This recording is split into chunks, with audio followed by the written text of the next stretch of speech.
اپنی توجہ کو، تو جو حقائق سامنے آتے ہیں، وقت کم ہو رہا ہے تو میں جلدی ذرا کروں گا۔ ان میں سے نمبر 1 ایران ہے۔ اگر ہم چلتے ہیں عرب سے مشرق کی طرف تو ایران ایک اعتبار سے یہ بازی لے گیا ہے پورے عالم اسلام پر۔ ان کے مذہبی عقائد، ان کی فقہ سے ہمیں جو اختلاف ہے وہ ہے اپنی جگہ پر ہے۔ آپ کو معلوم ہے میرے بارے میں کسی کو اشتباہ نہیں ہو سکتا اس اعتبار سے۔ میری جس درجے دشمنی رکھی گئی ہے، جس طرح میرے سر کا جو ہے مطالبہ ہوتا تھا، 2 ہی آدمی تھے پاکستان میں کہ جن کے سر مانگے گئے، ایک کراچی کے وہ شاہ بلیغ الدین صاحب اور ایک نے، تو اس حوالے سے وہ اپنی جگہ پر اختلاف ہے، لیکن اس حقیقت کا اعتراف کیے بغیر نہیں رہا جا سکتا پورے عالم اسلام میں یہ واحد مسلمان ملک ہے جس نے بہرحال اپنی شریعت، اپنے عقائد کے مطابق ایک مذہبی انقلاب برپا کیا ہے، اور پورے عالم اسلام میں مذہبی سطح پر حکومت کی سطح پر فنڈامنٹلسٹ صرف ایک ملک ہے، یا دوسرا جو ہے تھوڑا سا وہ ہے سوڈان، لیکن اس کی اہمیت اس لیے نہیں کہ وہ کسی عوامی انقلاب سے نہیں بنا، بلکہ وہ تو ایک فوجی انقلاب سے شکل بنی ہے جو بھی بنی ہے۔ اللہ کرے اس میں استقامت ہو، اس سے یقینی کوئی نتیجہ برآمد ہو جائے۔ خبریں بھی اچھی آ رہی ہیں، لیکن میں تو دنیا کا جو پرسپیکٹو ہے اس کے حوالے سے عرض کر رہا ہوں کہ اس پہلو سے ایران ان کا ٹارگٹ ہے، ٹارگٹ نمبر 1 ایک خاص اعتبار سے۔ ٹارگٹ نمبر 1 ایک دوسرے اعتبار سے ہم ہیں، وہ میں بعد میں عرض کروں گا۔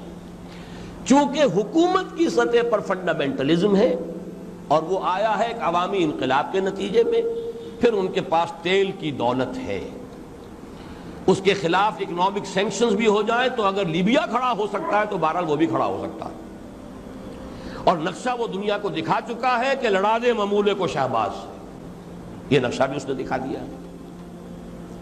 یہ ہے ایران کا معاملہ۔ نمبر 2 پاکستان۔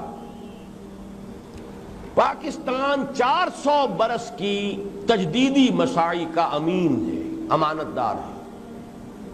پورے ہندوستان میں مجدد الفسانی رحمت اللہ علیہ، شاہ ولی اللہ دہلوی رحمت اللہ علیہ، سید احمد بریلوی رحمت اللہ علیہ اور ان کا جہاد، پھر اس 20ویں صدی عیسوی میں یا 14ویں صدی ہجری میں علامہ اقبال جیسا مفکر، مولانا مودودی جیسا مصنف، مولانا الیاس جیسا مبلغ، شیخ الہند جیسا مجاہد حریت، پورے عالم اسلام میں ان کا پیرلل کوئی موجود نہیں۔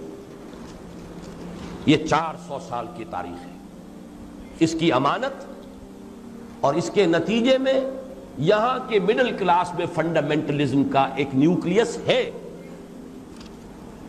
اگرچہ حکومت کی سطح پر کوئی پیش رفت نہیں ہو سکی آج تک، بلکہ اب تو پسپائی ہو رہی ہے، اب پیچھے ہٹ رہے ہیں۔ وہ ہمارے ان سیاسی جو بھی زعماء ہیں، جو جماعتیں ہیں، ان کی غلطی اور الیکشن ہی کو واحد میدان بنا کر اس کے اندر اپنا سارا وقت و توانائی اور قوتیں ضائع کر دینا، یہ ہے در حقیقت جس کا کہ یہ صدا مل رہی ہے کہ اس اعتبار سے تو پسپائی کی طرف ہے معاملہ، کسی پیش رفت کی طرف نہیں ہے۔